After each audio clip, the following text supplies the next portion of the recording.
Darkcast Network. Welcome to the dark side of podcasting.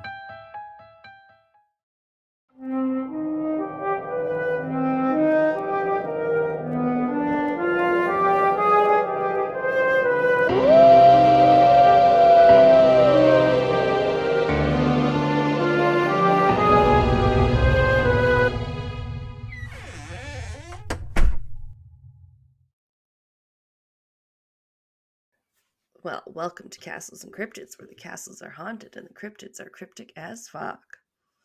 And I'm your host, Alanna. I'm Kelsey. And we are here again today. Amazing, I know.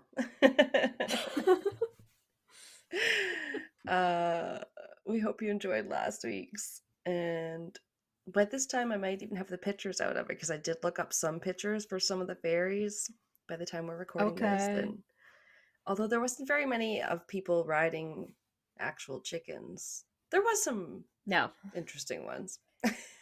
I ended up not looking up anything. I was too lazy, so good on you for That's the thing. I didn't even bother for the webpage. I was like, nah. It can be hard. I just told you I had a hard time looking up your guys not knowing how to spell the I guess I could have sent you a list. Folks. Yeah. Yeah. I'm like, New Zealand spirits? Question mark. Yeah, fairies, but sort of not fairies. Bigfoot? Question mark. Sasquatch? Yeah. Anyway, but I will try to put some of them up on Instagram. I put one up on Twitter, but you can only put like one, because it's just a short post on there. But Boo. Post the Boo one Twitter. guy that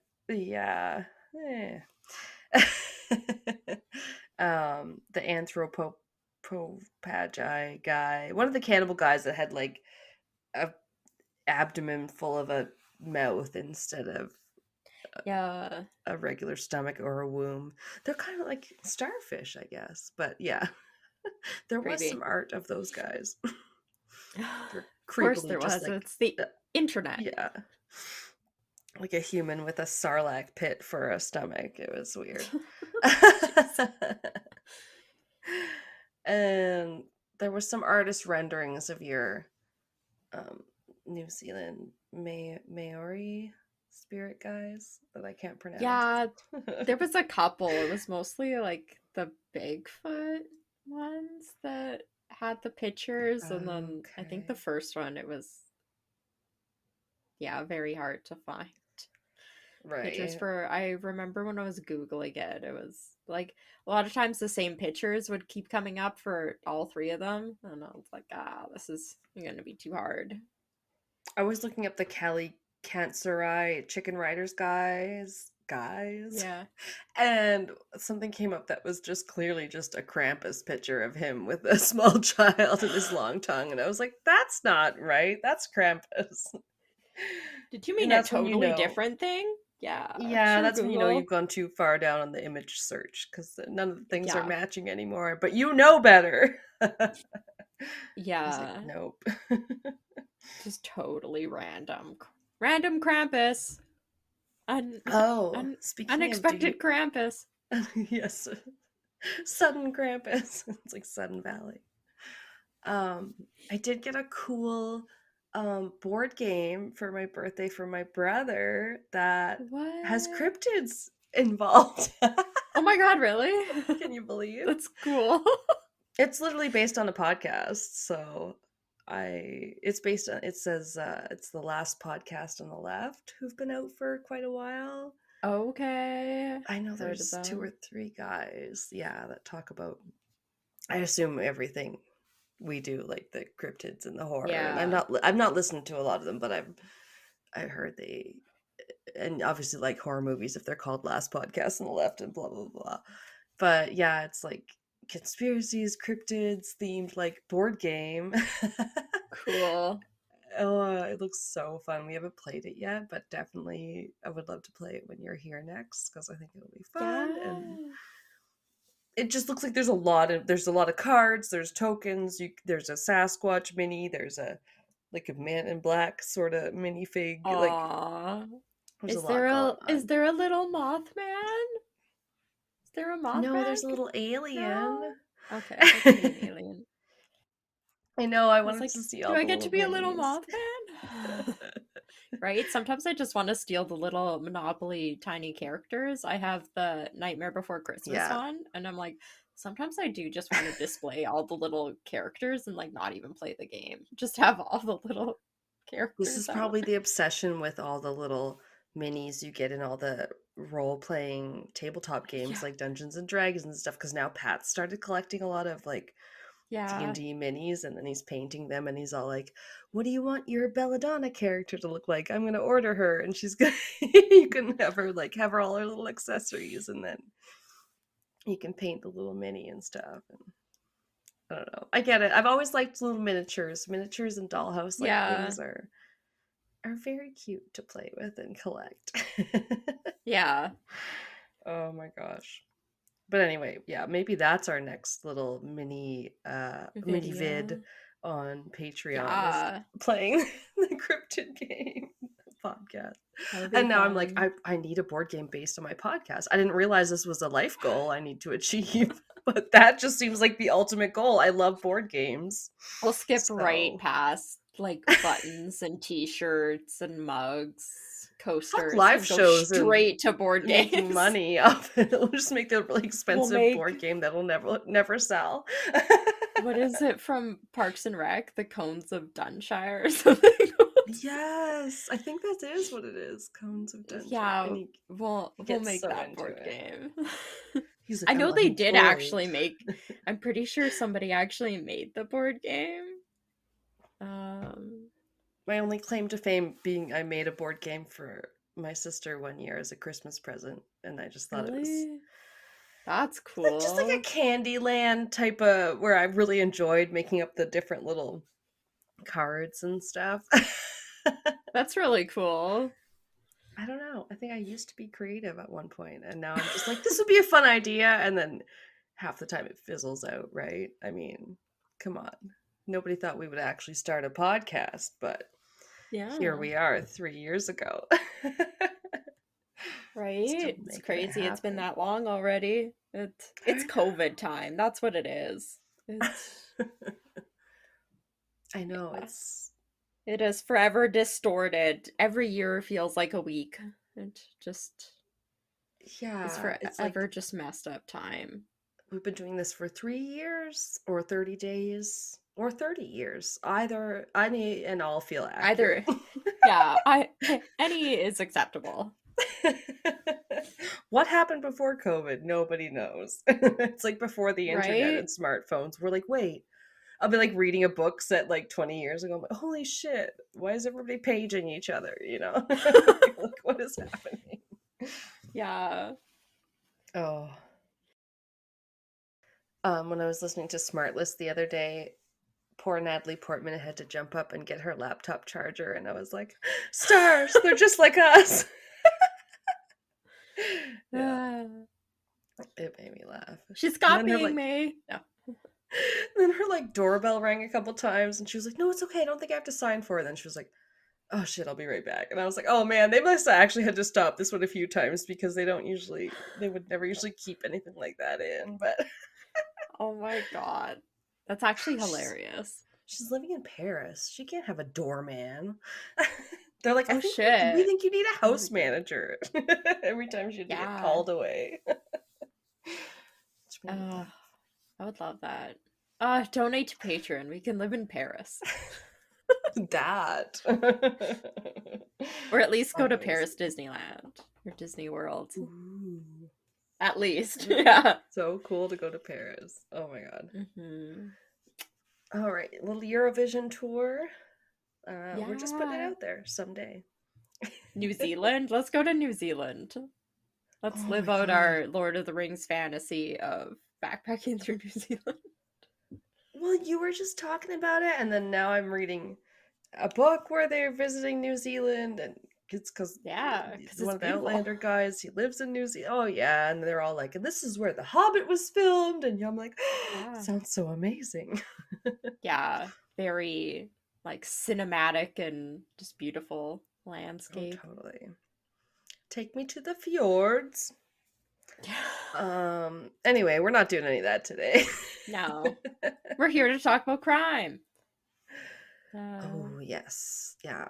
So that, it's a bad one. It's going to be probably pretty frustrating. You probably want to hurt somebody by the end of it. Yeah, I don't know. I don't know how people will feel about mine. No, I was just looking up like the worst betrayals in history, and this one came up multiple times. I thought in history. Ooh, that's a good addendum to put on it. Yeah. I looked up betrayals and then something like friend betrayals or something, and I think that's how I came across mine. And I was like, never heard of it. So yeah, it's now I'm interested to hear how iconic and historic yours might be, or what the heck that pretty iconic and pretty historical. Damn. All right. Yeah. We get into the meaty ones sometimes. Yeah. I didn't know much about this before I started reading it, but I knew the person involved because they're very popular. I'm sure a lot of people will know the name. It is all centered around Jesse James, the outlaw. Oh, yeah. There are songs that share. Yeah. Just like Jesse James. All right. That kept going through my head so many times. I was like, I'm gonna get it out right now because I can't help myself. Right. Okay, so wait, is this the famous? Is he like a famous Western outlaw and not like a reverend guy? Okay, I'm just making sure I know the right historical figure we're talking about. Yeah. Yeah, this is the bank robbing outlaw. Pew pew, guns in the air. Gun toting. Yeah. Sharpshooter. All right. Cool. Yeah.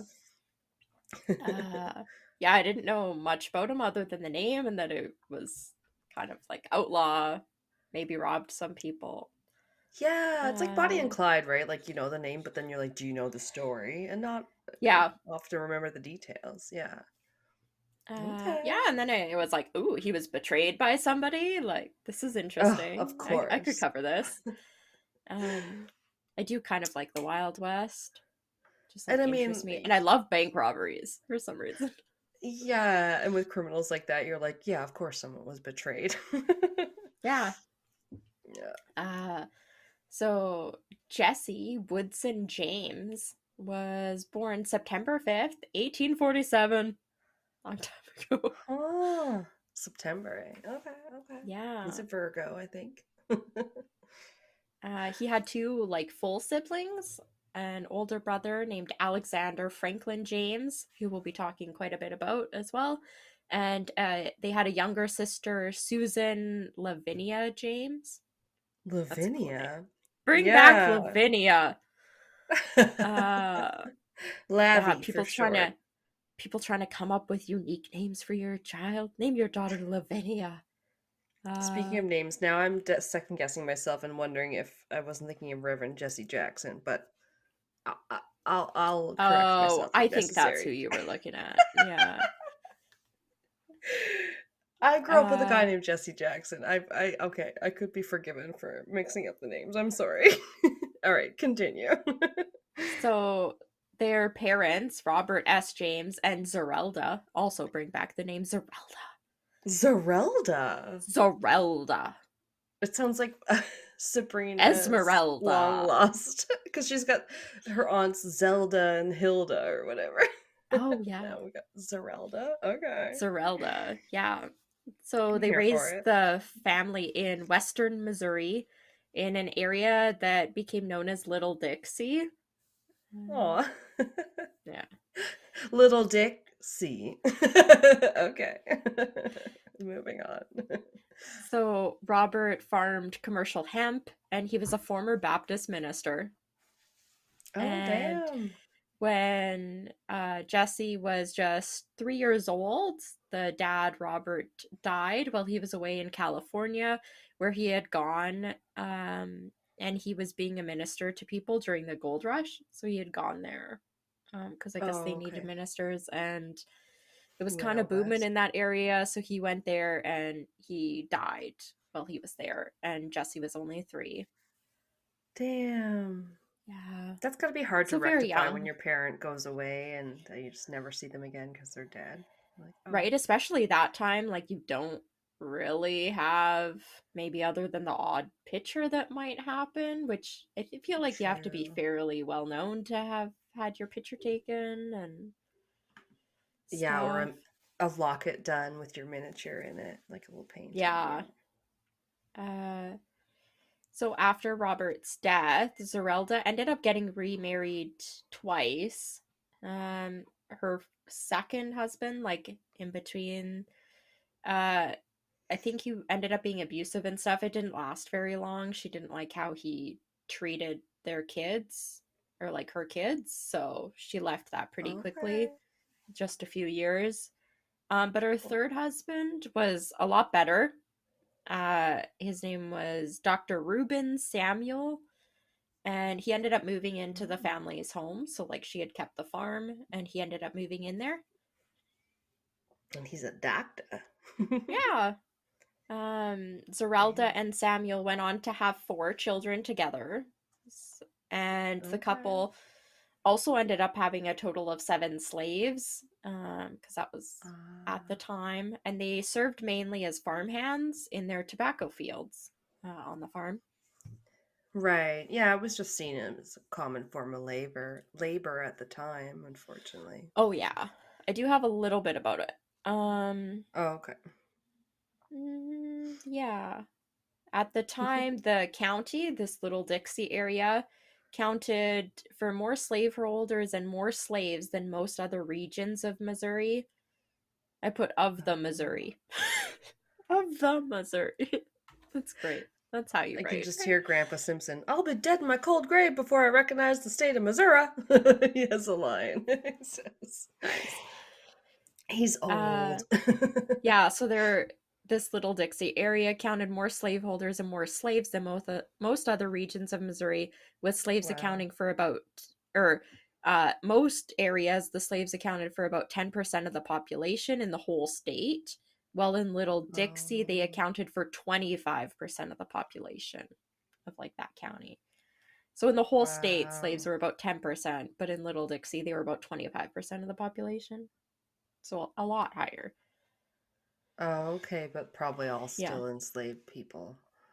Yeah. As a result, the area faced a lot of tension with those who opposed the very pro slavery views and way of life that most people in that area had. And it conflicted Right. a lot with the bordering states heading into the Civil War, which plays a bit of a part in this, I guess. Ooh. Yeah. Such an Some like interesting time. Yeah. background. Yeah. The Women's Spy book that I read just set during the Civil War was so fascinating. And they covered, like, on either side of it, too, of the conflict, like, couple that were, Yeah. Confederates and People, the other ones. let's just say I read a lot of shit that people did on both sides that I did not like. So, I don't get Right. a whole lot into it just because there's so many details and like individual little battles that happened that the Yeah. brothers, like the James brothers, were involved in. So, I didn't really get Oh, like super sure. into it because that wasn't really what this episode was about. But No, exactly. Yeah, yeah, that's a whole fascinating time period, but not for yeah. what we're getting into. But kind of the gist of what kind of like, I guess you'd call it like context you'd need is the family, like obviously they're very southern. They are very like pro-slavery. So they're siding with the Confederates at the outbreak of the war. And the brother, originally it was just Frank, the older brother, he went by Frank, not Alexander. He Okay. joined pro-Confederate guerrilla fighters known as the Bushwhackers, and they were operating out of Oh, Missouri and Kansas. the bushwhackers, indeed. Okay. Yeah. Interesting. Frank joined first at the start because Jesse was actually too young, but Jesse and their stepfather, Samuel, he ended up getting attacked at the family farm.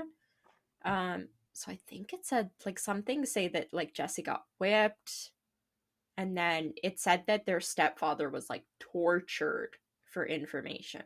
So it had to have been pretty violent. And then this was at their own family farm, by, like, the Union side. So this drove, even though Jesse at the time was fairly young, it drove him deep into, like, Confederate forces, and he quickly joined up with his brother fighting against the Union. Okay. Because it's like, you guys attacked us at our house and, like, attacked him and tortured his family. So, yeah. Right. Even though there's, like, more or less rules to war nowadays, it doesn't mean that soldiers always conducted themselves with the best honor. Yeah. I couldn't really find what specifically they were looking for, like, information or anything. Or what they did to her dad, like when they said they tortured him. Yeah, like, I don't really know exactly why they were directed to the farm to begin with, but the brothers ended up following this gentleman named William Quantrill, and at a different time, this guy, Bloody Bill Anderson, Oh my God. not spelled the same as my last name. Still could be a relation. You never know. No. My family's from Norway. You're not from fucking... She does not want to be associated with Bloody Bill. No. Or Red Jamie. Oh, sorry. Oh, that's Outlander. Maybe on my mom's side. My mom's side's Scottish.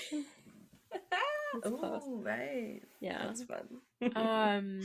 Yeah, they were accused of committing, like, this William Quantrill guy and Bloody Bill Anderson, his, like, groups that the James brothers were a part of. They were accused of committing atrocities against Union soldiers, like, basically war crimes. Yeah. So against Union soldiers and civilian abolitionists, taking part in the killing and scalping of hundreds of men. There was lots of details about, like, different attacks. It'd be like, 26 like Union soldiers that were unarmed, that were, like, leaving the war and returning home, that were, like, stopped and all systematically, like, murdered. And then all these, like, different attacks that happened from each side, like, attacking each other. It was pretty crazy, but they were doing some bad stuff on both sides. Right.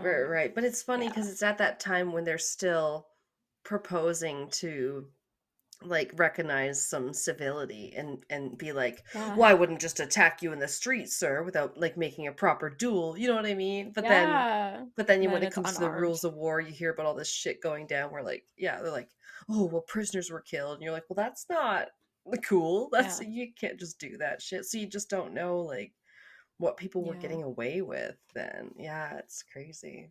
By this time, though, like, Jesse's involved in at least a few of these things, so, like, he's at least witnessing the executions and, like, torture, basically, of dozens and dozens of men.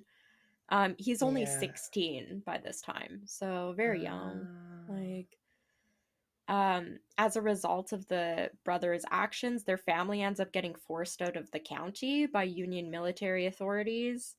And they end up settling outside of the farm, past Union lines, down up in Nebraska. So, like, they left. I think they end up getting the farm and everything back at some point, because it does keep talking about the family farm. So I don't know if it's referencing the same one. Okay, maybe. Yeah. From what I could piece together, it was, like, about by the age of 17, Jesse had survived 2 life-threatening chest wounds, each having, after having been shot. So, not great. Okay, so he was shot 2 different times. 2 different times, and he lived. They were both, like, life-threatening, though. I mean, in the chest in that day and age, for sure.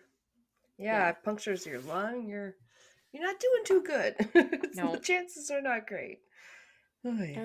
Yeah, so that's kind of like what's happening with the war. After the war, tensions between the still like pro-slavery Confederates and the Unionists continue.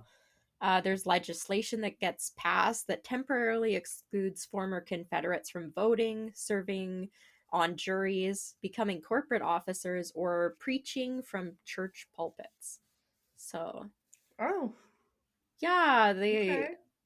which, I mean, not good. That's a lot of your basic human rights, like freedom of speech and your right to vote Oh, and right. that kind I of was just stuff. like thinking about Yeah. the preaching part last. No, but it's like even if you don't agree with Mhm. their point of view, you shouldn't really take away their right for voting. Right. It's a long Yeah. road to true democracy. Yeah. Uh so because of this, even after the war, there's a lot of these widespread clashes between people and these armed gangs of veterans. It said most Mm. of the after the war, like most of the veterans left and got like regular jobs, but um Jesse and Frank didn't really like that. They didn't agree with the war ending. They didn't want to give up the their like Confederate way. So they kind of start working in these gangs of veterans that they find, and they kind of start joining up these different groups of veterans from both sides. So there's like gangs of veterans that are like Union and Confederate, um, and now they're just like fighting each other in the streets basically. And Gordo's pissing me off. And you were valiantly continuing your sentence even as you had to Yeah, grab him. Well, yeah, I mean, if the war's kind of over, I mean, yeah. everybody kind of has to go back to their regular They're just like, jobs, we unless, lost, and then they're mad. So yeah. Or yeah, you could stay being a soldier. It just might not be as exciting as you thought it was during the time of war. Although you'd hope most men would see a couple deaths and be like, okay, yeah, war's not as, you know, yeah, grandiose as we thought it to be or whatever. But yeah. okay. Yeah, so I'm after the getting the war, scene. like um Jesse has, I think this is like his last time he was shot in the chest, so one of the two times he Hmm. is recovering from it. He's actually at his uncle's house. He's Okay. being tended to by his first cousin named Zerelda, who goes by Z, uh Oh Mims, no. Are they gonna get married? but yes, they are. He Of married the woman course. who was actually named after his mom, like legitimately named after Oh no. to honor his mom. But Wait, he's his first cousin? yep, his Oh first god. cousin Oh who dear. has his mom's name. Ugh, But it so did seems like Albert he called her Einstein, and Z that at was the. least. Oh So well. at least he wasn't calling her by his mom's name, but um Oh yeah, that's she had a even nickname. weird. Yeah. Like she's named after your mom. Um No, you yeah. you gotta know these things because one time Uh, it's like, oh yeah, I was gonna pretend to like, oh, what if I role play that I'm this little cheerleader named Stacy or something? And then I think Pat was like, yeah, but that's my mom's name, and I was like, well, that won't work. yeah. Let's not just do that accidentally. Oh my Yeah. god. I can't believe Yeah. that, like, yeah, first cousins and stuff, man, they were a thing for, like, a really long time. Yeah. Ugh, Yeah, so she was named after Jesse's mom, and the two began a 9-year courtship that ooh, culminated in them getting married in 1874. Uh, okay. I can't remember how many kids they had. It was multiple. A bunch of them didn't survive for very long. That's why you don't marry your Well, cousin and have children. But no, but that's you can't say that wasn't just the medical care of the day no, either, because a lot of them true. didn't But survive sometimes. But yeah, yeah, it's icky now when we look back at it. yeah. So Jesse and Frank, end up jumping around between different ones of these like kind of Confederate sort of gangs of these like outlaws. They spend their time robbing banks, stagecoaches, and trains all across the Midwest. Oh. Yeah, the pair and their gang ended up gaining national fame. Seems like the first time in 1869. And they even gained Nice. sympathy from the public around this time, despite the brutality of many of their crimes. Despite the fact that they were often robbing what it seems like these small local banks, which only really hurts the local population, which the gangs were Yeah. claiming to support. They're like, we're going against the big guys, but then they're robbing Sure. not like national banks, they're robbing like little local banks. So you're like, you're stealing from the people you're Yeah. claiming to be like, woo, we represent you kind of thing. Rob the poor, give to yourself or the rich. Yeah. Yeah, You're like, exactly. that's not how that works. So by this time in 1869, Jesse James was labeled as an outlaw, known for these daring escapes and also for shooting many people during multiple robberies. Uh, Okay, so not the gentleman robber. He's quick to shoot you. no, yeah, it seemed like the different gangs he was a part of, not just him specifically, but the Hmm. gangs were very quick to shoot anybody, even just like that witnessed them leaving a bank on the street. They're like, "Oh, you're a witness. Bam, you're dead." Like As even soon as you could kids, shoot all that people kind of stuff. fast with a gun, people were shooting people fast with a Yeah, gun. right. All about the quick draw. How I fast you don't can have do to it. reload and tamp it down and all this other shit. Yeah. Well, ugh, Uh, anyway, no, that's a whole other discussion. yeah. At least we don't have many So people have access to as many assault rifles here as they seem to in the States, but yeah. yeah, that's a whole other thing, of course. So Missouri Governor Thomas T. Crittenden. Oh, Crittenden? I don't know. cute. He ended up setting a reward for Jesse James' capture. Uh, and well, more on that later because there's some stuff that changes with that. Around this time of this reward coming out, Jesse befriended fellow former Confederate and founder slash editor of the Kansas City Times. I can't remember his name, but Oh through no. this like founder editor, Jesse ends up writing and having published a bunch of letters directed to the public where he asserts his innocence for all these bank robberies. And the editor basically is trying to make him out to be like this Robin Hood that's, yeah, stealing from the rich and giving to the poor. But they're not Yeah. giving to the poor, they're just stealing and keeping it for themselves. So, This is the problem. yeah.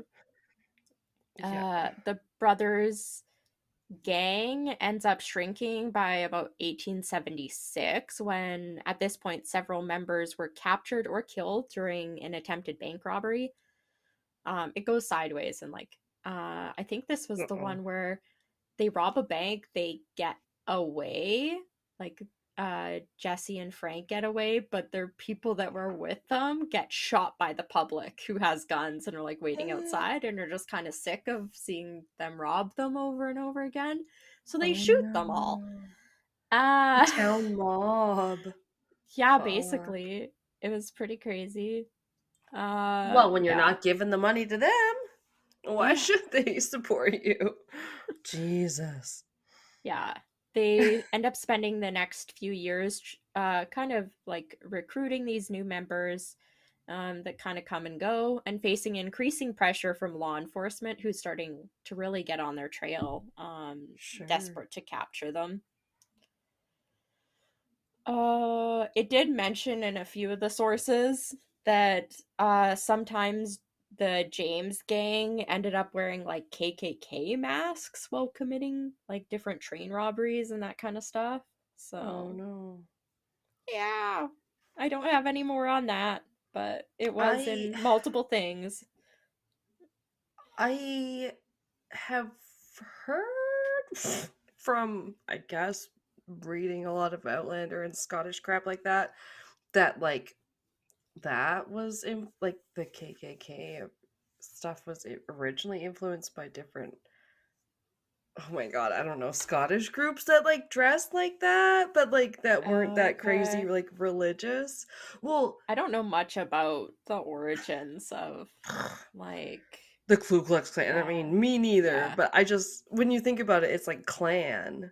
Like the Scottish are Yeah. the only ones to really use clan for their different families, and unfortunately, it seems like the roots of them being part of the American Revolution and the Civil War and stuff, like there were obviously some Scots that were in the American colony Yeah. that were racist. And Yeah. whether or not that all that stuff got adapted because of those ones or just because they were like, oh, look at them. They dressed in white things and then like burned crosses. Like, let's do that. Like maybe they were just like, that looks Yeah. I don't know. cool, you know? Yeah. I don't know, but like, yeah, it's unfortunate that stuff like that gets all mixed up and you don't really, Yeah. yeah, can differentiate. Um, so the James brothers, they eventually settled down, kind of. They end Okay. up joining this gentleman named Cole Younger and his brothers John, Jim, and Bob. The most No. Cole, John, Jim, and Bob. The most made up sounding names ever. Uh, John, Jimmy, Bob. Okay. Jacob John. Jacob Jingleheimer Schmidt. Uh, No. and they formed what soon became known as the James Younger Gang.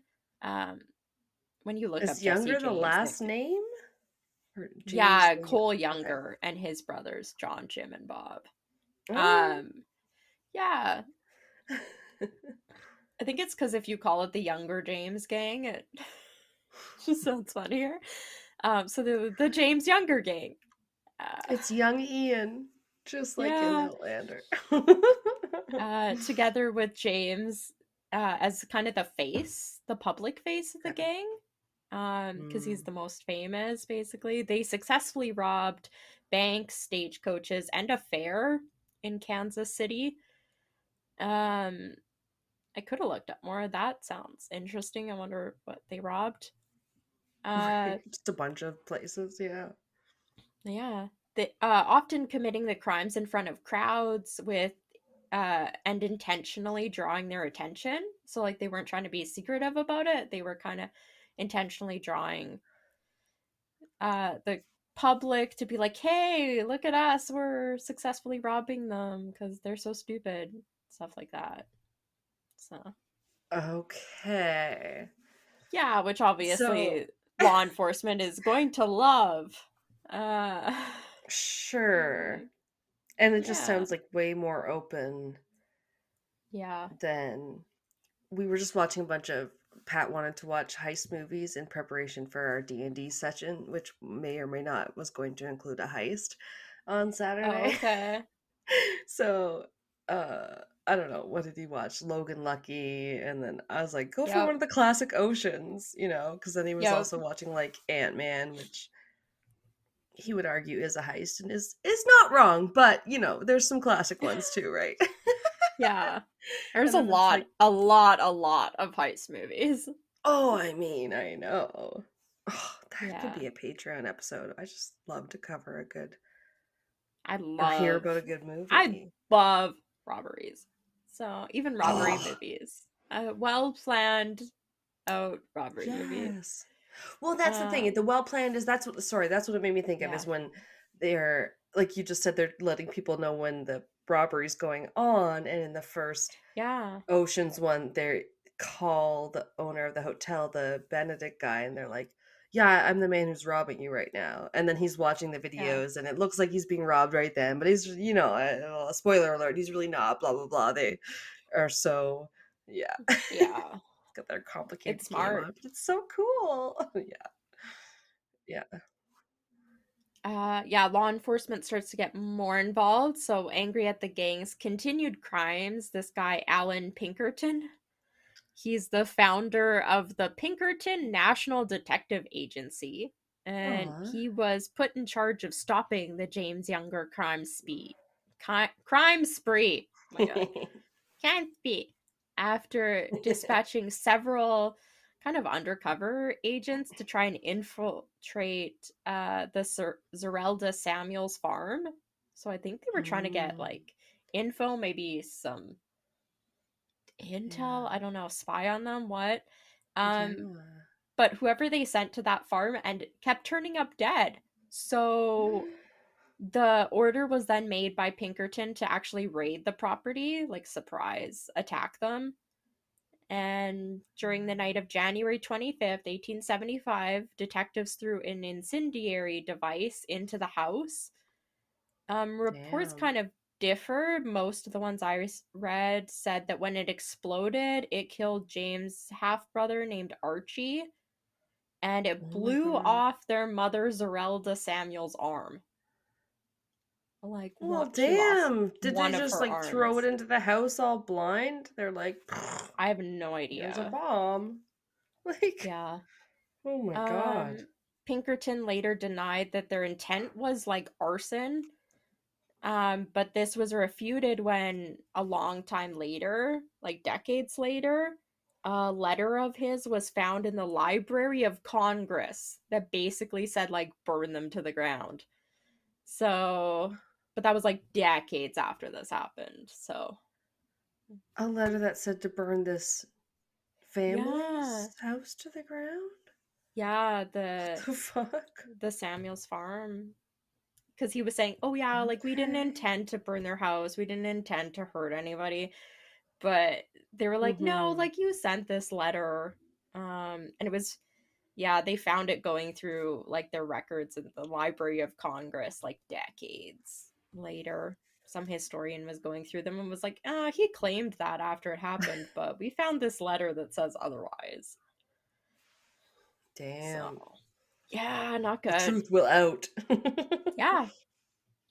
So many residents were outraged, obviously, like this raid on this family home. The Missouri state legislature narrowly defeated a bill that ended up praising James, the James and the younger brothers, and it was offering them amnesty, so like forgiving them for any other crimes because like this attack was so bad. Really? And the public, like, so if they admitted to it, they would get off for their other crimes? Kind of thing, or I don't really know. Basically, they were like, yeah, kind of that, like, sorry, we attacked your family farm, and in response, we are offering you like forgiveness for any of your past crimes. But I don't think they took it.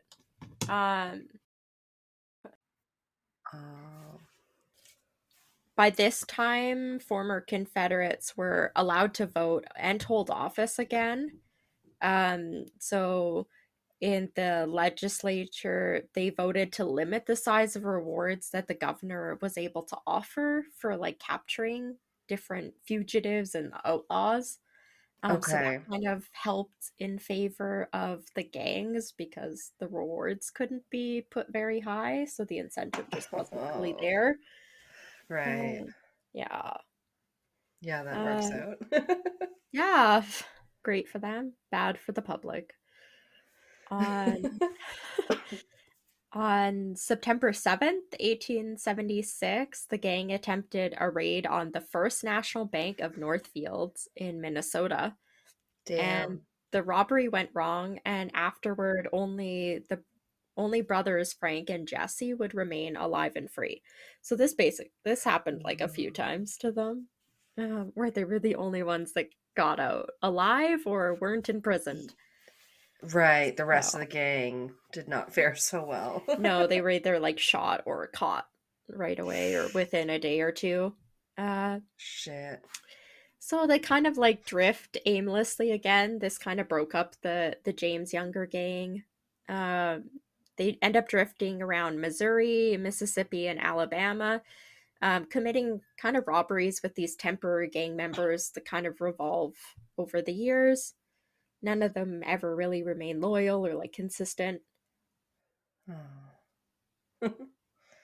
Figures. In November 1881, James ended up settling his family, his wife, and 2 surviving children. They had twins that had passed away.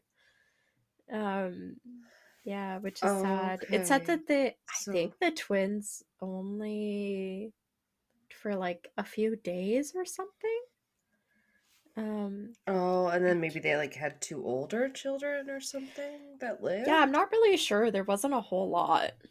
Yeah, Um, that's always yeah, frustrating. I'm always like, damn it, now I want to go read a book about it to get all the yeah, details. yeah. So by 1881, James and his family settles in Missouri, while Frank, his older brother, headed east and settled in Virginia. I think Frank at this Okay. point was also married, and he may have Okay. had kids too.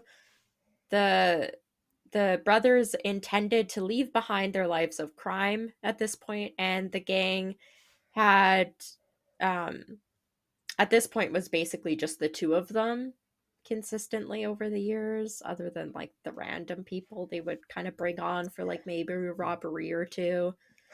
They were the But core nobody, group, though. Yeah. yeah, they really ever trusted. So during their 15-year crime spree, the James Younger gang committed 26 holdups and robberies, making off with more than $20,000. Oh I think my. that was like of the time. So I did a quick conversion, and Oh if no. that is like $20,000 back in the 1860s, about that time, Right. that would be like $7.5 million US now, which is Holy shit. crazy. Yeah. Uh, Right. And did they make off with it? yeah, right. They definitely weren't giving it to the poor, so Right, right, right. I just yeah. oops. Like it's like on History Channel, not only do they have the Oak Island one, which you know I watch, but now they have other Yeah. ones about different supposed lost treasures, like from the Oh, yeah. lost Civil War gold and different shows like that. Yeah. And you're like, oh shit. I Yeah. mean, fascinating always to think there's buried treasure somewhere. Yeah. I like buried treasure. Right? Uh, it also said that they killed at least 17 men, like during these different robberies. Oh shit. Yeah. That's just my favorite number to throw out there, 17 men, but like, okay, that's a Oh, lot of men to just happen to kill yeah. in the course of things. Hmm. So by this point, like them kind of settling down, they decided to maybe leave their lives of crime behind. Oh, At this point, Jesse only really trusted these two brothers. They were the Ford brothers, Charles or Charlie and Robert. Sometimes it okay. just went by Bob. Charlie had been out on raids with James, like robberies, and Bob had shown an interest in becoming a member of this new kind of little gang. Um, so Okay. wasn't totally leaving the criminal life behind. This is Uh, running in the family. Pardon? It's running in the family? Is it two brothers? You Yeah, said? it's another set of brothers. So, what we had the Right. James brothers, then we had the freaking younger brothers. Now we have the Ford brothers, Oh my all god. brothers. Uh, Also, the Ford brothers, that's what threw me for a loop oh, because okay, yeah, I was thinking of the Toronto yeah, not yeah, them. that was like Doug Ford and Rob Ford and they When were I was both trying to find pictures of them, I typed in the Ford brothers, not thinking, and then it Ontario. came with fucking Rob Ford and his brother. I was like, not the Ford brothers I was looking for, and I was like, the Ford brother 1800s? Because I couldn't remember their names, so I So didn't have my notes up, and I was like, ah, right. Oh, no, for some reason their names came up recently. I thought maybe there was like a play or something people were going to do and I sounds was like, fun. "Oh, that's I don't know. That seems a little tasteless for one of them is dead now." I just was Yeah. like, ugh. But anyway, okay. Um, yeah, so like Charlie has been out with them before. Bob is like kind of interested in joining.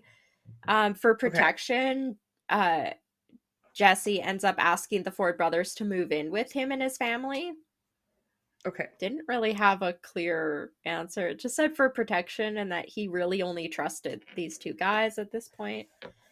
Unknown to James, or Jesse James, that is, that Bob Ford had actually conducted secret negotiations with Missouri Governor, this Thomas T. Crittenden. And he was planning how and and his name's working with Bob the Ford. governor. Okay. Yeah. No. He was working with the governor on how to capture the infamous Jesse James. The governor had, yeah, I mean, he just wants it to be over at this point. He had offered a reward of like a $5,000 bounty for the delivery of each of the James brothers, and an additional $5,000 each for the conviction of either of them. So it was basically $10,000 for each. Jesse and Frank. If that's enough to Ford make your brothers friends want to get them turn you in. Yeah. Sorry. Yeah. I looked it up, and if that was converted, it'd be like $360,000 today. Yikes. Would you sell me out to a governor for $360,000? I was just thinking that. It'd be like, tempting. Depends what I've done. Maybe I should follow up with that. If you found out I was an international like outlaw and I'd robbed all these banks and killed all these people, Alanna would give me up. She'd be like, $360,000. Hell yes. This is Kelsey's address. Who are these people? Did you kill anybody I liked? Because if No. not, it's like those. That's your ride or die. You don't want them. What is the stupid quote? Like something about a corpse. You want them in the cell next to you, having buried the corpse or whatever. Oh, yeah. Yeah, I can't really remember, but something like that. Yeah.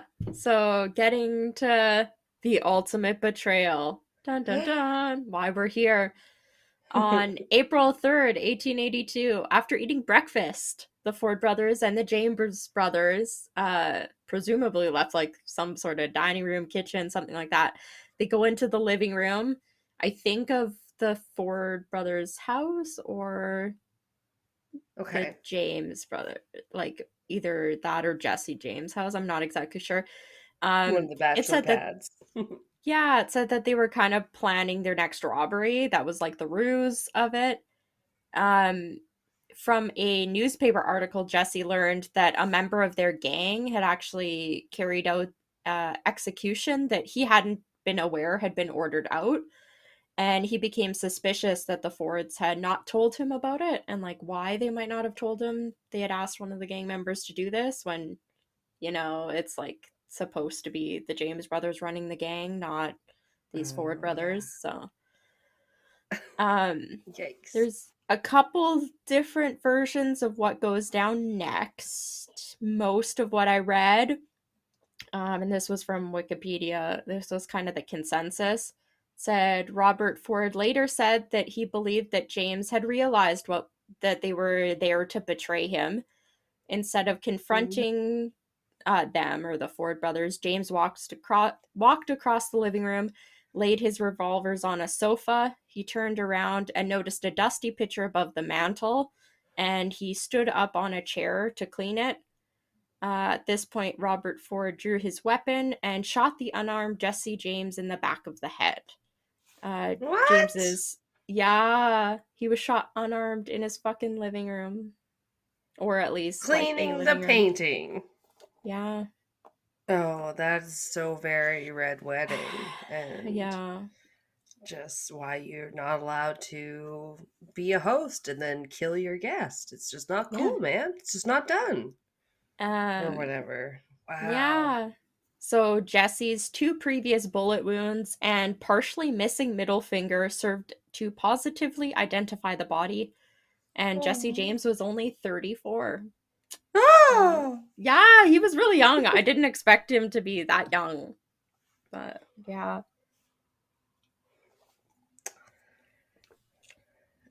Are we young? Are we old?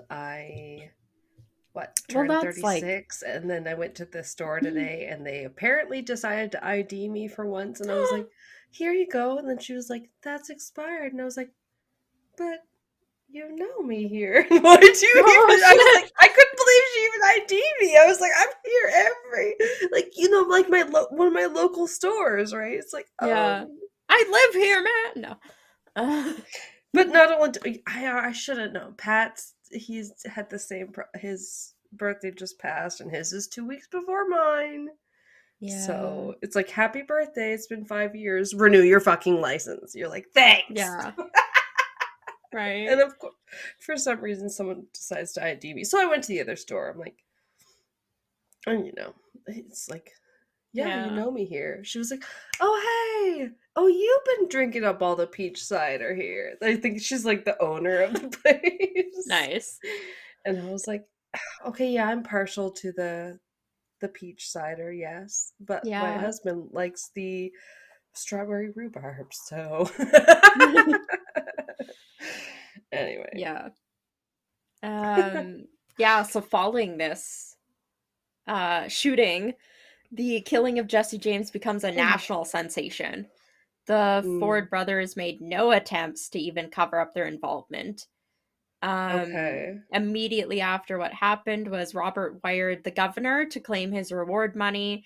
By this time, like pretty quickly, members of the public start swarming the house, all trying to catch a look at the dead Jesse James, the outlaw. Like, look at his body. Yeah. And gross. the Fords directly surrender to authorities and are shocked when they're charged with first-degree murder because they were told it was going to be a freebie, basically. They're like, why are we being charged? Oh. Yeah. So, oops. The cops lied to you, I guess. Maybe not, because over the course of a single day, the Ford brothers were indicted, pled guilty, were sentenced to death by hanging, and then granted a full pardon by that Governor Crittenden. In a full day.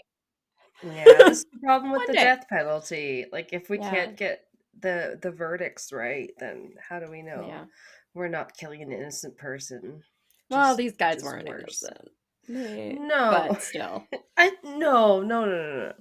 But in some cases, as it works out. Okay. So this quick pardon in less than 24 hours suggests that obviously the governor knew, as people say he did, that the brothers intended to kill Jesse James, rather than capture him. So he didn't have to be like, oh, I thought you guys were gonna capture him alive, and I don't know if I can grant you this pardon. Like, he still did it instantaneously. The implication that the chief executive of Missouri conspired to kill a private citizen startled the public and added to Jesse James' notoriety, like, ever since. Because they, like, a governor, like, conspired to have you killed, basically. And basically, so that's pretty... Doesn't happen every day. Okay. No. But there was other members of his crew too. It's interesting. Yeah. It's interesting how the notoriety falls sometimes, where the names will get remembered. I mean, that is a pretty good name to remember. You know, I love a good alliteration. I've said it here before. So Jesse James is. You're like, all right. Yeah. Interesting. So the Ford brothers received only a small portion of their promised reward money, and they ended up having to flee Missouri. The majority of this reward money that was promised to them ended up going to 2 law enforcement officers who knew about the plan, like knew that Jesse James was probably either going to be captured or killed, and they were kind of in on the arrest of the Ford brothers and like processing them, that kind of stuff. Yeah, it's an undercover sort of sting, whatever. Yeah, exactly. Later, the Ford brothers, this kind of goes back and forth whether this happened or who all was involved, but it said that the Ford brothers starred in a touring stage show in which they reenacted the shooting. Okay. Yeah, to try and make money. Again, they don't have TV, and so they're just like, this is how I did it. Public opinion. Year was that? Or what? I couldn't really figure out exactly. It's sometime in the 1880s. Okay, right. I thought you said it was a little bit older. You're Yeah. like, yeah, a It's stage the show, puppet show. That early makes more sense. 1880s. Because Huh. he was Yeah, shot yeah. in 1882. And then within 2 years, one of them dies. So, spoiler. All It's like right, my next yeah. sentence. Not a lot of, well, Um, just less entertainment then. Okay, yeah, yeah. sorry. Continue. Yeah, so they're doing this like stage reenactment about them shooting Jesse James basically. Public opinion ends up remaining divided, some against the Ford brothers for murdering Jesse, who was like and they labeled Robert a coward for shooting an unarmed man in the back of the head. Uh which fair. I Mhm. mean, some things said that he had to probably do it that way because if he faced Jesse and Jesse had his guns on him, Jesse would have lived and he would have shot them. So they kind of had to do it that way. They had to get him to disarm himself or wait until he was disarmed before they could make their move. But the Sure. public was kind of divided because they're like, yeah, like he was unarmed. It wasn't great. And then other people were happy and they just wanted like the outlaw Jesse James to have been stopped by any means. They didn't care if that meant his death. Yeah, I don't know. Those must be the scared people. Because, Yeah. I don't know. That doesn't seem cool to shoot Yeah. anyone in the back. How much of a Um, threat can they be that you're like, the only way I could put them down was the one yeah. time I could take them out when their back was to me? You're like, well, then you probably could have handcuffed them and brought them to jail. Yeah. uh, Uh, you know, yeah. just ideally. Yeah, there is actually a movie. I watched part of it. Honestly, I should probably try rewatching it now that I know more about like what the story is Um, because it's called the assassination of Jesse James by the coward Robert Ford. And that's the title of the movie. It came out a few oh, years ago. that Um does sound familiar. because they Okay. did nickname Robert Ford a coward. Like his nickname basically became Coward. So, yeah. Um That's gotta suck. You become yeah. synonymous with something. Yeah. Charlie Ford ended up dying by his own hand 2 years after the killing Oh, of Jesse James in 1884. Didn't really okay. seem if it was directly from the shooting. It said that afterwards he suffered from tuberculosis and also had a Oh. morphine addiction. So I think that played a big part in his suicide.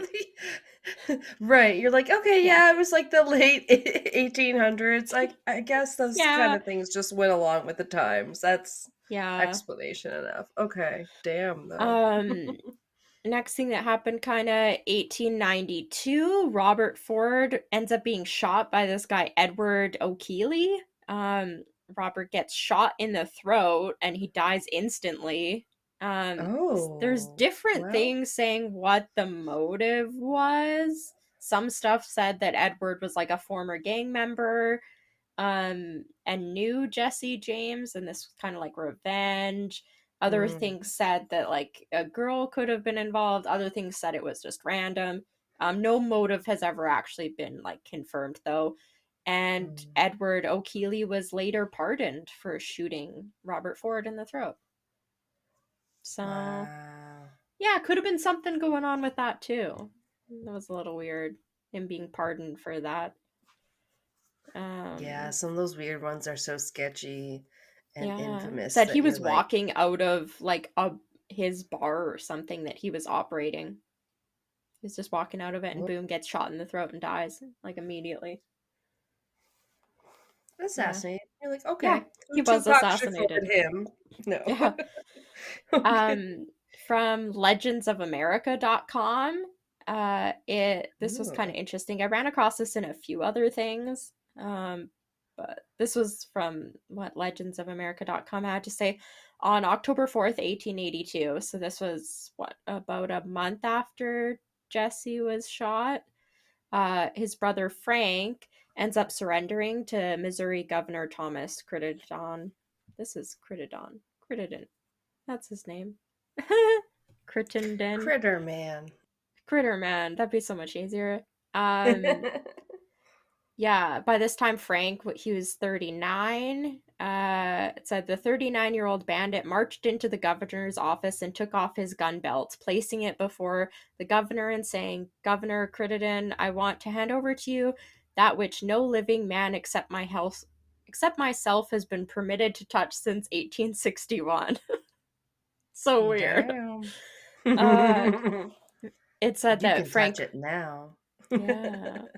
Uh, Frank was tired of the outlaw life of being hunted for over 20 years, living in a saddle, and knowing Yeah. no peace. I Yep. mean, I guess, right? Yeah. That sounds pretty unfortunate. Um, yeah. He wasn't charged with anything, like Frank wasn't, I don't think. And then the public Okay. ended up exhibiting universal sympathy for Frank James and his family. After several long trials, Frank was acquitted on all accounts, and he returned home to the James family farm. Um, and he ended up taking up several peaceful pursuits, working as a horse trainer and a racetrack starter. It said he died of natural causes at the James farm on February 18th, 1915. It was kind of nice. Okay. Yeah. Like surrounded by family. Sounds Um, peaceful. yeah, this was not quite this. I have two things about Jesse James' grave. So this is from Wikipedia, but I found out other stuff too. It said Jesse James' original grave was on his family's property, but he was later moved to a cemetery in Kearney. The original footstone is still there, although the family has replaced the headstone. James' mother, Zerelda Samuel, wrote the following epitaph for him. In loving memory of my beloved son, murdered by a traitor and coward whose name is not worthy to appear here. Oof. Boom, mic drop. Zerelda Samuel. It's so great. Oh my god. Wait, the headstone is in where The was it? headstone got replaced, so the original footstone's there, and the headstone, there's like a new headstone there, but he's not buried there anymore. No, but sorry. Where was that again? In what state? Was that Virginia? I feel like I forget No, already. Missouri, Where? where the Oh, family. I think the family and farm, like they're talking about, Missouri. is in Missouri. Missouri. Missouri. Not Nebraska. I don't think.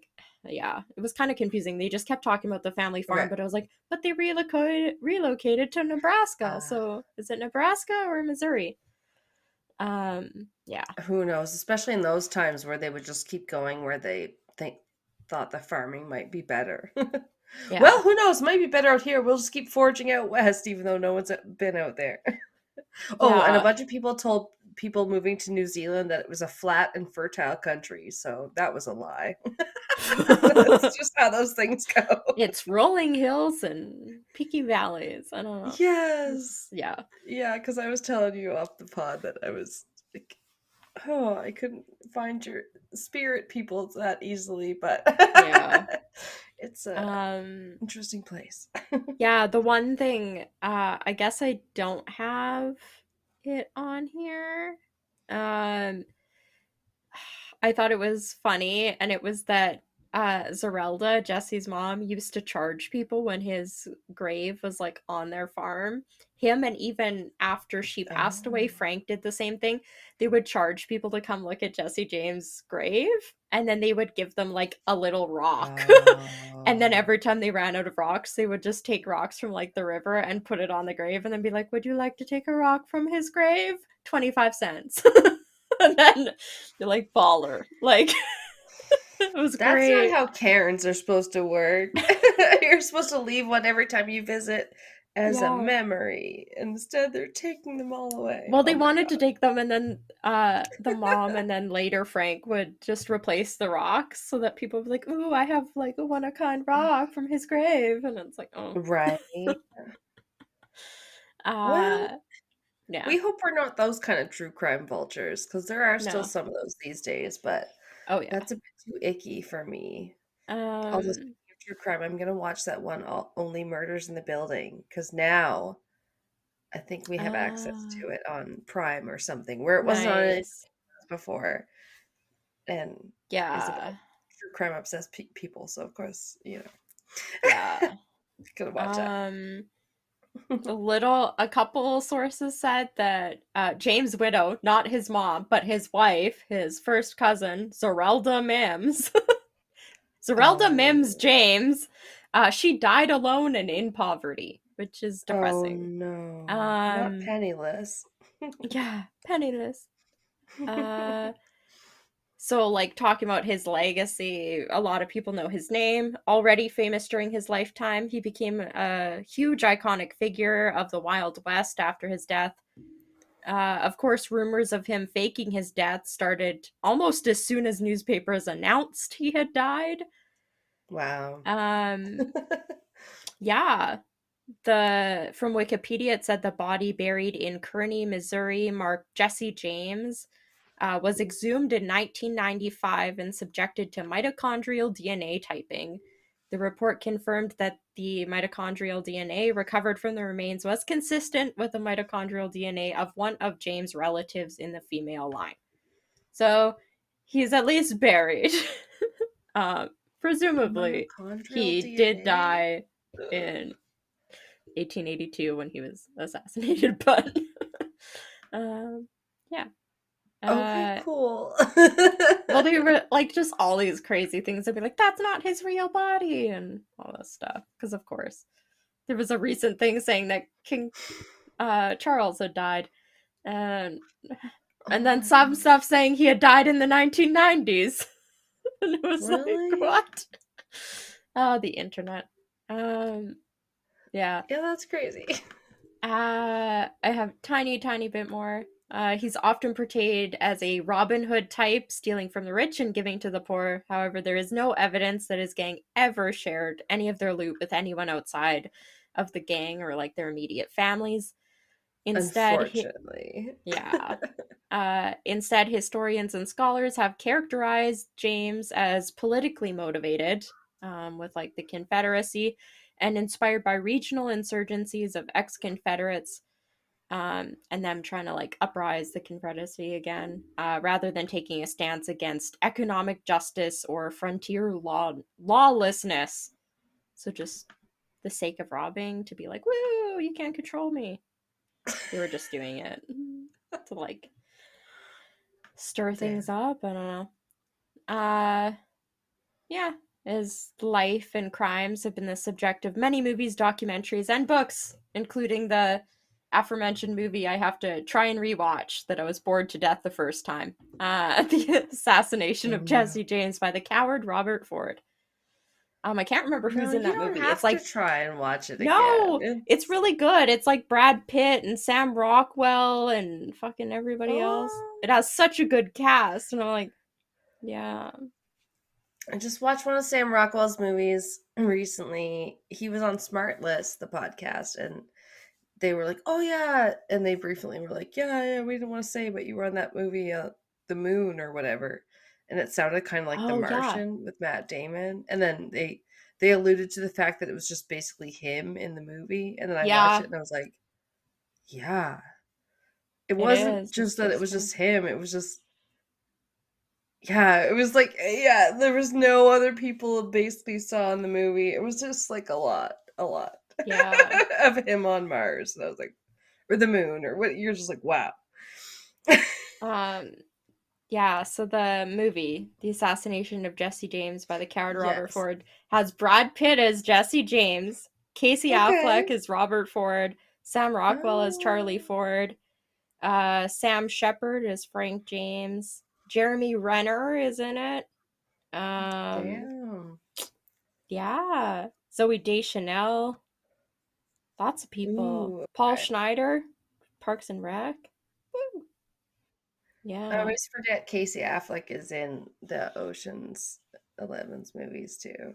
Because I'm like, there's so many guys. I can't remember all of the actors' names. There's too many guys. How many guys are in this movie? 11. Now there's 13. Well, there's that one scene where just should we get another guy? And Bruce and Brad Pitt's character is silent, and then Bruce and fucking what's his name? Not Bruce Willis. God damn it. George Clooney. We just watched the Bruce Willis movies. I'm sorry. George Clooney's like, yeah, we should get another guy. Okay, yeah, we'll get another guy. He's like having a whole conversation, but just basically with himself. Nice. Yeah. It's one of the only ones where Bruce or fucking what's his name is not eating. Oh, yeah. Yeah. Anyway. Yeah, but I feel like I wanted to need to watch go that. back and try rewatching the movie now that I have more context for like the story Yeah. it could be trying to tell me. I feel like I'd No, enjoy it a lot totally. more because it's supposed to be a great movie. Like the reviews are really good. Yeah. I just remember laying there and I fell asleep like 3 times and I kept restarting it and then it was like, I give up. I'm just not gonna watch it. That's So. Pat watching any movie in the afternoon. Yeah. Burn. He's asleep again. Yeah. All Yeah. right, well, that was amazing. And Thank if you. you guys are ready for it, we'll be right back with another crazy tale. Yeah. I'm ready.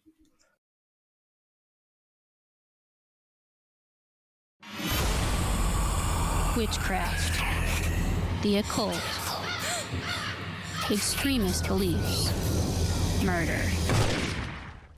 Tune in to Rogue Darkness each Friday and join host Raven as I uncover horrific crimes committed under the misconceptions and misunderstandings of witchcraft and other belief systems. I'll cover a wide range of crimes involving ritualistic killings and extremist beliefs to cult persuasion and supposed possession. Anything and everything that borders the line of horrifying. There's always 3 sides to a story. Side A, Side B, and then the truth. Let's uncover the truth together and explore the darkness of mankind, one crime at a time. Available wherever you get your podcast fix, simply by searching Rogue Darkness.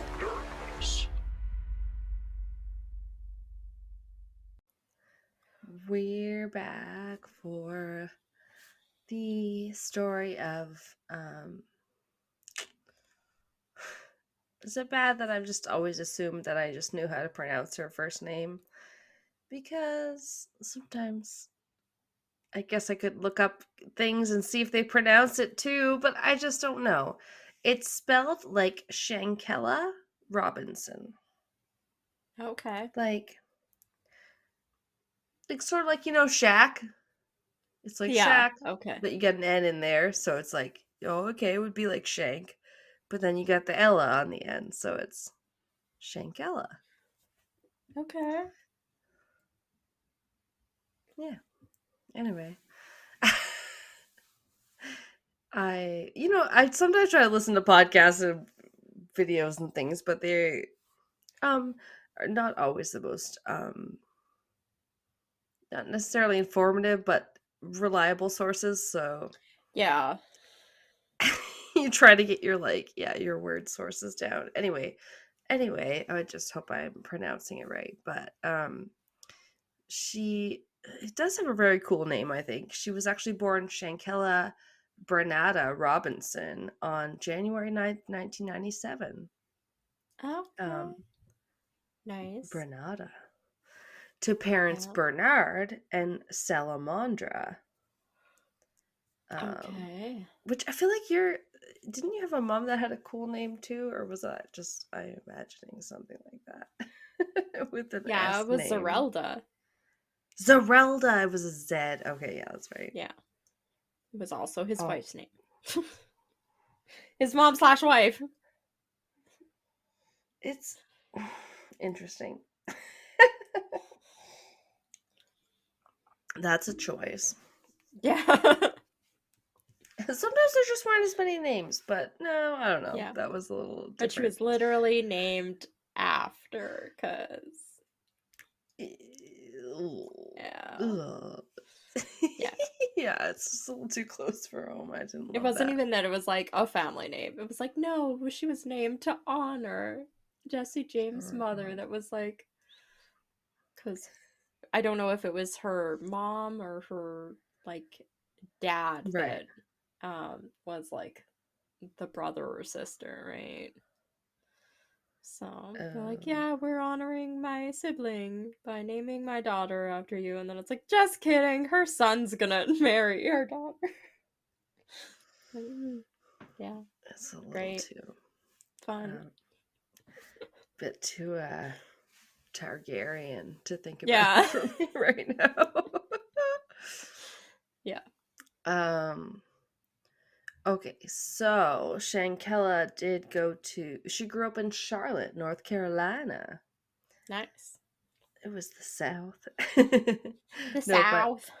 I guess she went to this. Hello, puppers. Aw. Hi. He just poked his nose in, sneezed, and then left. That's a great cameo. I'm like, I think your dad went in the other room. Go there. Okay. So, she went to a Winston-Salem State University, which was called, as I found out, a historically black university, which started way back in 1892, which is kind of cool. Yeah, that's cool. I was like, all right. Apparently at the time it was known as the Slater Industrial Academy and was like a one-room sort of structure with 25 students and one teacher. So very old-fashioned little house in the prairie schoolhouse. Okay, and that's like a college, you said? Yeah, now it's a university, Winston-Salem State University. Oh. Okay. Yeah. She had made lots of friends there and was doing very well for herself afterwards, which is really cool, but I just wish I had more on her, early days. You know Yeah. what? It happens. This thing is being super... Yeah, it's like, I'm like, I want more on this person, but it's just not out there. I don't know.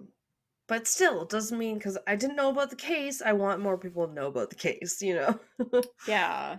That's always good. I think so. She was very successful. She was running 2 different businesses, from all reports. I know, I'm like, good for okay, her. you're in your like 20s out of university. Yeah, that's awesome. So like one's to do with the hairstyling and braiding. It's called Exquisite Kids, or maybe one source called it Exquisite Babies, but either way it's like hairstyling and braiding basically. Nice. Yeah, so I was like, okay, yeah, that's pretty lucrative, I'm sure. Never gonna go out of style. No pun intended. But and the other one was called the Exquisite Boutique, and it was more like a clothing store or whatever. So then after university, some friends of hers decided to go on a trip to Mexico, and as we all do, we're like, that sounds amazing. Yes. So Alanna, let's go to Mexico. I mean, everyone's like, why haven't you been to Mexico? I'm like, I don't know. But in this case, there were actually 6 others that were going to all go to Cabo with her. So it was quite a big group. Yeah. That's fun. I know, right? Like, doesn't it sound awesome?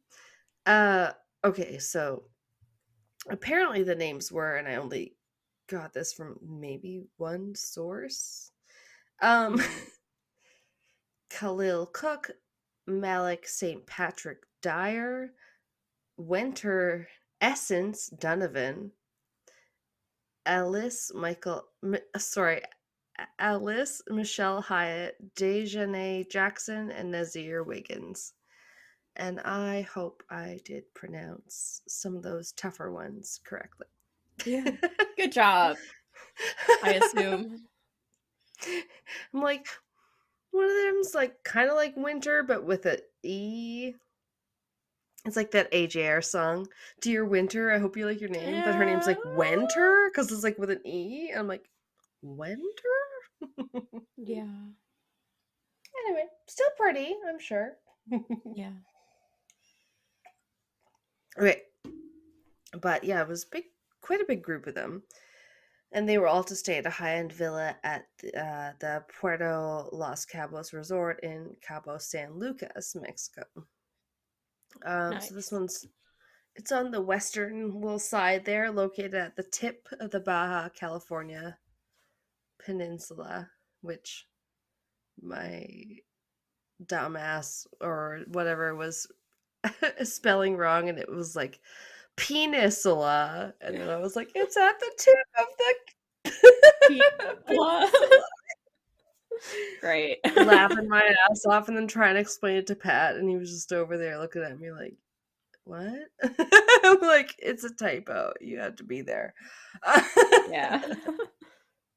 Yeah. But it's very popular resort town and area for tourists from like all over US, Canada, etc. I do know that it's like kind of a big undertow because it's like way on that western coast in the Yeah. Pacific. When we went to Mexico, Ocean. we landed in Yeah. Cancun and then we went into like Mayan Okay. Riviera area. Ooh. I've never Yeah, been to so Mexico, just being yeah. open. Yeah, I think we went, that would probably be like south from Cancun. I'm not too sure. But I can't remember which It's side more. Cancun's on. I feel like Cancun's kind of like where it's east, right? Like Eastern Canada, and then this one's more Yeah. on the West Coast, and it's not a hugely popular one for families and stuff because the Yeah. undertow and stuff is so big. Yeah, I do know that. Yeah. But like beautiful beaches and all those wonderful things. Yeah. But like closer to California, and then it's called the Baja California, this part of Mexico. So Nice. it's just kind of underneath California proper. Um, they had arrived. This one's fairly recent, which I don't usually do, but this was in October, so it was like October 28th of 2022. Oh, So okay. Yeah. It not is even 2 fairly years recent. ago. No. Yeah. Maybe which is why, hopefully, I haven't heard of it. I mean, hopefully, as in hopefully, because it just didn't get more recognition because like the case does not revolve around a white woman, Yeah. I guess is what I'm trying to say. But they were like settling in for the night. They're just they're a trip to Mexico. Like that's so common Yeah. for us North Americans just to be like, yeah, Yes. let's just go to Vegas or go to Mexico. Like let's freaking unwind or whatever. So maybe they had a few drinks, whatever. But that was just their first night. And quite quickly, like it was by the very next day that a doctor was called to their personal villa, and that was basically to treat Shanquella, who appeared to the doctor to be unresponsive at this time. Okay, wow. Yeah, so it seemed really escalated quickly. Yeah, it seems out of nowhere. I don't even know what they did the first day or anything. It just like, Okay. happened, I guess. But the other guests, like the other roommates or whatever that she'd been on a trip with, told the doctors and medical professionals that she had been drinking a lot already. Although at this time it was still pretty early in the afternoon, about 3:30 p.m. When the doctor Carolina, big long Spanish name, Beatrice Annelas Gutierrez? I don't know. Arrived. I do have to say, when you're in Mexico at an all-inclusive, you start drinking at breakfast. And you probably drink at least 1 or 2 drinks an hour for most of the day. I know the days we stayed poolside, that's what we did. Yeah, it's your getaway. Like, that's a lot of times what you can't do at home or whatever. Yeah. Totally not out of character for a guest. Right before we left, I told my parents, because it was the first like flying trip we did, like somewhere outside of the country. So to go to Mexico? Yeah. So that's cool. my family I've still was never like, been. in order for me to leave this beautiful place in the resort, I was like, I need at least one of every drink I had this entire last 11 days. So I ordered like 8 drinks. And then we have a picture. We have a picture of my family, and there's the drink table, and everybody else in my family has one drink, and the rest of the drinks on the table were mine. And when the waitress came over, because we were sitting at the little table, she's like, I'll bring your guys' drinks over, because we were one of the only people in there, because our flight, we were leaving there at like 10 or 11 in the morning to go to the airport. And she's like, I'll bring the drinks over, because we were basically the only ones at the little poolside thing at that point. And she put like 2 or 3 drinks in front of everybody. And then everybody just slid all the drinks except their one in front of me. And then after I drank everything, we took the picture of like me with all the empty glasses in the middle of the table. So conquered. Like, yeah, I'm like, it's Mexico. You start drinking pretty early. You should have probably leveled up if that was D&D. You're like, and I was technically underage. Drank the orcs. They didn't check my ID, and my parents didn't say anything when they gave me the wristband that said I was over 18 or whatever. And yeah, I wasn't. So I was underage the whole time. And then you guys were flying out that day? Yeah. Is that what you said?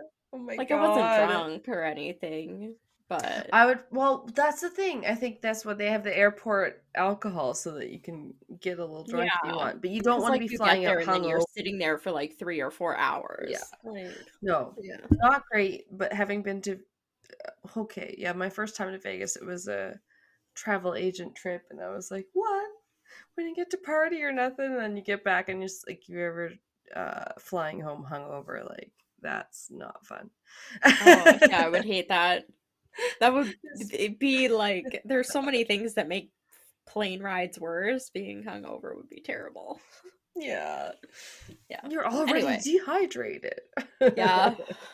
You don't want to drink too much because you'll have to use the stupid tiny bathroom. That too. Okay, sorry. I know. I'm just I'm avoiding it because it's a tough one, but the rest of this is as follows. The whole timeline is a little fuzzy, because they had that private villa, and then they called for medical assistance for Shanquella, and then had to wait a while, but also it was said that they wanted to wait and didn't want to call an ambulance, the so-called quote-unquote friends. So it's all a little muzzy. Why wouldn't you want to call an ambulance for your friend? Well, that's the part that's really concerning. Yeah. Okay. Hopefully it's better than we think, but we don't know is the hard part. Okay. It said authorities were called early in the afternoon. She was appearing disoriented when they got there, not really able to communicate, and basically presumed intoxicated, but that's because also that's what the roommates and friends were saying too, is that she'd already consumed a lot of alcohol and blah blah blah. But by about 4:20 or so in the afternoon, she began actually having full-on seizures. Oh my god. Okay, that's serious. So serious. It's just like ups it a notch for sure. You're like, okay, this is really not right. Her pulse slowed way down. They were apparently advised to call an ambulance on or around this time. So that's when one of the friends apparently did. This person that's name was Winter, not Winter. But why would you said a doctor's there? Is it like the resort? Yeah. Why wouldn't they call an ambulance? The closest resort doctor might be there, and now they're calling in more Yeah, it'd be medical weird staff. that you'd be like, oh, trying to convince them to call an ambulance. I'd be like, I'm gonna call an ambulance if you guys aren't. Like, you're the doctor, call an ambulance. Yeah. That's so weird. True. It just, I got the impression from the various sources that they should have called an ambulance or could have called an ambulance a lot sooner than they did. Oh, yeah. Regardless of what medical staff were on there. But I you know what I Weird. mean? I don't really know how to back that. It was just everything said that they were, oh, like they should have called one earlier. But then you're like, okay, well, a lot of maybe her family is having input on that. Well, the doctor could have called an ambulance themselves, too. Yeah. Like, Yeah, if you're a medical professional yourself and this Yeah. is, you can't deal with it yourself, you should be able to call in the troops much earlier. yeah, you don't need their friend's permission to call an ambulance. That's bogus. That's true. It's just Yeah. hard to know at what point any medical professionals got there Yeah, in regards okay. to her. Because like it's saying my next sentence, I should say, sources differ. Some say she may have been receiving medical attention for up to 4 hours at that time. But that seemingly is a big controversy as to what the like initial medical autopsy showed from Mexico, which from my understanding says that it was like a 15-minute, like within 15 minutes she's dead kind of thing. It's very, Oh, geez. Okay. very confusing. I'm sorry, I know I'm Yeah. not explaining it very well. But there's not a lot of sources, to be honest. So she was said to have begun having seizures. So at this point they know something's really wrong, like you're not just intoxicated or whatever. And then an ambulance was officially called for, and they did try extensive measures to try and save her. So the medical professionals helped to give her 14 rounds of CPR and then 5 doses of adrenaline and then 6 shocks or charges of the defibrillator machine. Okay. So it was bad, but they were not able to save her, and she was dead by about 6 p.m. tragically. Wow. Yeah. It was so hard. I don't know. It's just a rough one. I'm just like, oh. And to say that she just died. Because she was like so young too. Like, yeah. She's like 25, and they're like, it's cardiopulmonary arrest was on her, autopsy or whatever. Huh. Multiple investigations were apparently opened at the time. So her grieving mother and family were prepared to receive her remains, and they're just like sitting there trying to find out what happened also, and what's going on. Especially when it happens in another country. It's, oh my god, that's really, really hard to like negotiate with local authorities and everything. And like now you're having to travel there and like follow up with stuff all the time.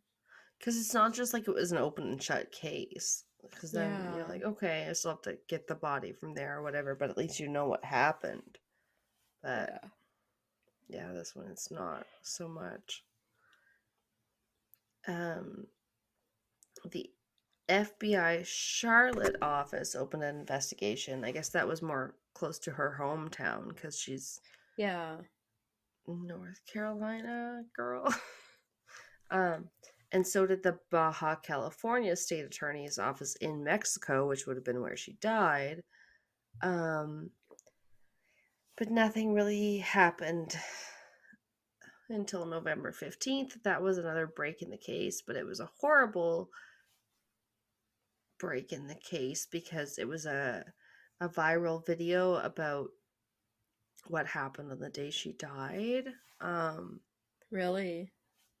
Apparently, I have not looked it up. it sounds bad. So it said that she was like basically found sleeping, like just not doing anything to anyone, and that she was kind of surrounded by their group of friends, or at least a young black woman in the video is shown as being kind of surrounded, and then one woman apparently just like knocks her down as she's kind of sitting there doing nothing to really defend herself. Yeah. And yeah, it's like she slumps to the ground, and this is like the apparent whole attack on Shanquella. And then you can hear, like, she was there with 6 people, and you can hear a male voice in the background of the video saying, at least fight back, do something, or something like that. And like he might even say her Ew. name, one thing Gross. said. Yeah, it's hard to talk about. Sorry, it's very, it's one of those ones where like I almost shy away from covering them because it's just very horrifying, you know. Yeah, it's like a hazing gone bad. Like what the fuck are they doing? Or a hate crime or something. Yeah. Like, I didn't know where or how to put it in, but it said that like because it happened in Mexico, that the Mexican authorities may have been investigating it as like a possible femicide, like just like a specific attack on a woman crime. I'm not really sure that I'm understanding that definition correctly, Okay. But didn't she travel with other women though? Like, yeah, it's like a group yeah, of like 6 women or and 7 guys. total. Yeah. Yeah, there's like, Weird. I don't know if it's like friends, 3 girls, 3 guys, but it's pretty close to that. You know, it's like pretty even mix or whatever. Huh. It's just very confusing. Yeah. Um, her dad says he could identify her in the video. He said she was never a fighter. He was shocked at what was going on in the video, and like he's like, why are they saying fight when she's not fighting? She's not a fighter. I don't know. Weird. Yeah. So it was kind of like that apparently that video went a little bit viral, and they were like people were being like, justice for Kella. It was trending. Authorities were more quiet than people would have liked. And amidst all that, they're still laying her to rest. I haven't even had her funeral, you know. Damn. I know, I just feel so bad. It's like they said Shankella's funeral was held in Charlotte on November 19th. I guess this would have been of 2022. It said her casket was yellow and pink, her 2 favorite colors, and family members wore bright clothing. There were fuchsia suits, and dresses, rose-colored shirts, and floral-themed blazers. So they really honored her love for color. Okay. Yeah. But it's been quite a uphill battle for the family. After that, on November 23rd, so this would have been almost a month after, an arrest warrant was issued by the Mexican authorities for one unnamed individual, so presumably one of the group, but they didn't say which. Okay. Yeah. The mother of her said, like, her mother said that the friends kind of came up to her and said that, oh, we're all so sorry, but like they were all telling her different stories and not really giving her straight answers. Yeah. Yeah, like what they the said, heck? yeah, they said that we weren't even in the room. Like the maid found her. Like, oh, she was just there. Like totally playing it off. It's so frustrating. And I don't know, obviously, if this, like, you know what I mean? Like, you get the ones in the last year or so where she was the YouTube star and hers got a lot of coverage or whatever, but I'm just like, I did not hear about this one at all. It just makes me sad. I don't remember hearing about this. Especially surprising, like if the video went somewhat viral, that didn't cause the case to become more mainstream. Yeah. Yeah, I mean, even us, we not even us, but like people who love videos, people who are into Yeah. cryptids and stuff and love a good video proof. Anyone loves a good video that can prove something, and it's just like, yeah, sometimes it seems like it's just glossed over, and you're like, that And doesn't then seem right. who took the video and then released it too? Like Yeah, between them, that's just because they obviously, if they're questioning if you're involved in the thing, you shouldn't be, as the perpetrator, right. releasing a video being like, here's our involvement in her Yeah, death. it must Or be one of the group that yeah, went, but damn. one that doesn't want to state their involvement. That's yeah, that's what it's. You can't have six culpable people. It's so frustrating. Like that can't be right. Yeah. You just um yeah. Apparently, one of the girls had been so close to the family she used to vacation with them. Now they're all avoiding them, and I was just like, I can't imagine that. Like my best friend growing up across the street. Like yeah, we had different times where we'd go on vacation or we'd bring her on vacation. Yeah. It's like they're practically a member of your family, you know? It's like, Yep. ugh. But yeah, all they had was this kind of a horrible assault that captured half on video. And when her body was brought home and stuff, they said it showed signs of being beaten. And Damn. Okay. yeah, this was like upon repatriation of her remains. And I was like, oh my god, I never thought I'd have to actually deal with that. I remember selling the travel insurance and being like, we don't like to talk about that, but like if you die abroad and they have to bring your body back, like it's Yeah. called repatriation of remains. And yeah, Yeah. sadly that's the like sometimes some people have to deal with that shit. It's really sad. Um Does it say yeah, her what kind of injuries she had? Because they say doing like CPR and stuff, you can like you probably get bruised, you break ribs, that kind of stuff when you're actually like properly doing it. yeah. Nothing I So saw said okay. where any bruises were or anything that specific, unfortunately. But No. Okay. I know it is a tough one for me. Yeah. But also just because it sounds tough, not just because I don't necessarily think they have enough evidence or anything. You know what I mean? Like Yeah. it just is rough. Okay. Yeah, they said that they claimed that the maid had found her in the room, that they weren't even there on the day that she apparently died. Um, but her mother saw the video and said, like, it was crazy because she wasn't fighting anybody back. She didn't even have a chance, she said.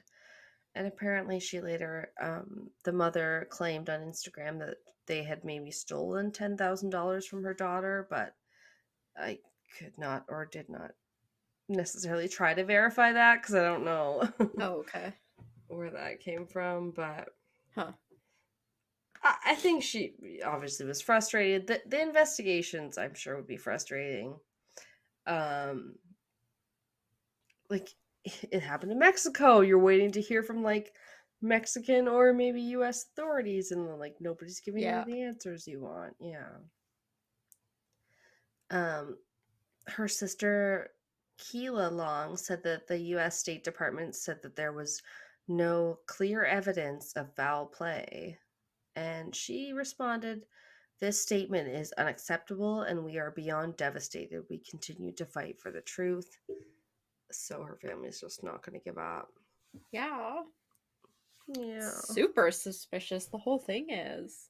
Like, It is, and I'm it so doesn't make sad that sense. it's like I wish there was more about it. It makes me really sad and just makes me think, why? Like, I don't Yeah. know. I don't always like to think that something's because, oh, because the victim wasn't white or whatever. But then I'm just like, I just don't get it. Why, like, cases like this that you would think would have more coverage just don't. But Yeah. apparently, online sleuths have been combing social media profiles for clues about what's being called now as the Cabo 6, which is the ones she went on vacation with. Oh, okay, damn. You gotta give him a catchy nickname, right? I was just gonna say, you get a catchy nickname, it's fucking over. But yeah, like a lot of things still remain in question about the autopsy. It said, or things said her family was told she died from alcohol poisoning, but this one quote says, according to an autopsy conducted in Mexico, which was made public by the Robinson family attorneys, Shanquella died of atlas and medullary dislocation, a broken neck and spine, and her manner of death was violent. So, What? Damn. well, that's the thing. That's very different than alcohol poisoning. Alcohol poisoning doesn't typically cause broken neck and spine. No. Obviously. And there was like one autopsy done when she was in Mexico, and then there was a while, and then her family was finally given her body back in the States, and then I believe they did also an autopsy, but at that point it's been a while, and so like yeah, things are being brought into question. That just makes me really sad. Wow. Because it seems like that's more likely if there's evidence of a violent interaction that's going to take precedence over fucking alcohol poisoning, but that's just me. Yeah. Yeah, one source said basically there's a question on the form or the autopsy form or the medical report or whatever that says like, was the death accidental or violent? And it was just checked off like, yes. And so we didn't know if that meant like, was it accidental or was it violent? And I'm like, what is wrong with this form? I'm sorry, but circle one or both or none. Yeah. Yeah, I don't get like, it. Sex? Yes, please. No, that's sorry. Not the appropriate answer. Yeah, I don't know. Yeah, I do have a little bit more, but probably nothing satisfying, unfortunately. Damn. I'm just gonna say. How am I gonna sleep after this? I'm so fired up. I wanna we'll solve this I know. Sometimes those are the worst where you're just like, God damn it. Yeah. A huge blow was struck to the family when the U.S. Attorney's Office in North Carolina made the announcement regarding the case. This came in April 2023. Although it is a crime under the U.S. Constitution to murder a U.S. citizen in a foreign country, the FBI has not called Shanquella's death a murder. However, Mexican authorities have called her death a femicide, a gender-based murder, and hate crime, according to the Robinson family's attorneys. And Mexican law enforcement issued an arrest warrant for one of the Shanquella's travel companions. Authorities in the U.S. have never named that person.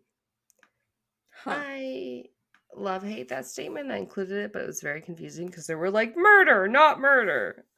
So I'm sorry. And I just wonder, like, do we have pictures of who she traveled with?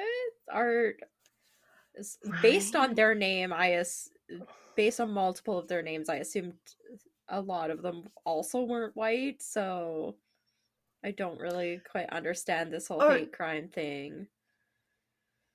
Yeah, I don't know exactly if they were saying, that they were all jealous and also jealous because she's not white or whatever, but it's funny because I think I might get to it in a thing because I don't have a lot more. There's not a lot on it, sadly. But a lot of people have been looking into the people's social media, just being like online sleuths and being like, can we figure out if these people actually had something to do with her death? Yeah, it's very sad. I would also, oh my God, I don't know. I kind of want to comb through their like social media too, you know what I mean? Yeah. And Mexican law enforcement issued an arrest warrant for one of Shanquella's travel companions, although authorities in the U.S. have never named that person. So will they be bringing any federal charges without more evidence to this case? I don't know. And sadly, this one statement came apparently shortly before the women's family members were scheduled to speak out about the probe and Robinson's killing at a televised news conference. So they know how to pick their times when they make Yeah. updates about the case. Yeah. Damn. Well, yeah, they said they were basically dropping it. Like, the FBI guys said they didn't have enough to pursue it now, I guess, which was frustrating. Okay. Yeah. We have no leads. We can't figure it out. No! It's like, really? Okay. Just to finish out, a year after her death, her family said they were continuing the fight. Attorney Sue Ann Robinson represents the family, which is funny because her name's Robinson too. Got kind of confusing for me. She said of the Robinsons, there are good days and bad days. They're processing grief like any other family would after a change in their family dynamic. She also said of the case that the people covering up the fact that she was beaten is a conscious act of guilt, which I agree with. The people that hid it. And she also says that they are working through different channels to get the State Department to proceed with the documents started with the Mexican authorities. But that can obviously make it more difficult between the two countries. She said it takes a little bit of chipping every single day. It's a very political process. It can take time. It's capturing their attention long enough for them to focus on the issue, to get it to the end of the process, which for the family is the people responsible for the death of Shanquella Robinson to be extradited to Mexico. Yeah. What do you think, Gordo? He just ran away again. Thank God. I'm like, shut the hell up, boo. I know. He just kept flopping around. He was being so annoying. Yeah, I can't believe that they're saying like there isn't enough to go on. Like, have they ever even really questioned the people she traveled with or anything like that? Yeah, that's what it makes me wonder too, because yeah, it seems like it should be more open and shut, like, you know. Yeah, like they can do all this kind of stuff if it's fairly recent. Like they could do all this kind of stuff to search to see where the video originated. They can try and figure out who out of the 6 of them's phone or whatever presumably could have filmed the video. Like anything like that, they can like that's your starting point. You're saying you can't investigate any more like ideas to figure out who killed her or what because you do know who she was like sort of in custody of when she met her untimely end, and it should be pretty easy to prove that that was not from alcohol poisoning or whatever, which is just it's so frustrating when people's names get, you know, they're like, oh yeah, no, it was probably this, and you're like, no, you're just like dragging their name through the mud, you know. They're like, she could have been drunk, but you know, what if she wasn't, right? Like, no, all they need to do is like prove one of them filmed the video and then fucking charge them all with like accessory. You don't have to charge any of them with first degree, but charge them all with accessory because they were all there, and then fucking they'll start talking. I know, it gets me so fired up. I'm like, I want to look up the video, and then I'm like, I don't know if I can handle I wouldn't that. be able to. Make me too upset. Yeah. It when sounds I was looking up very upsetting. The crimes caught on camera, or that one that we did, ran across one that was like all these different times that off the coast of like oceans, and like these, I don't think they were refugees, but like people were being thrown into oceans. They said it's happened multiple times, and these videos are taken of them basically like up to 20 people at a time, like basically thrown into the water, and then they're just being shot at with machine guns until they all die. Oh my God. Like, and there's videos of it online that it keeps happening off the coast of different countries, and it kept showing up, and every fucking one was like a thumbnail of one of the scenes of like somebody getting shot, and I was like, is this necessary? Like, do you need to fucking show me a still picture of somebody being shot to death in the middle of the ocean, like with no chance of escape?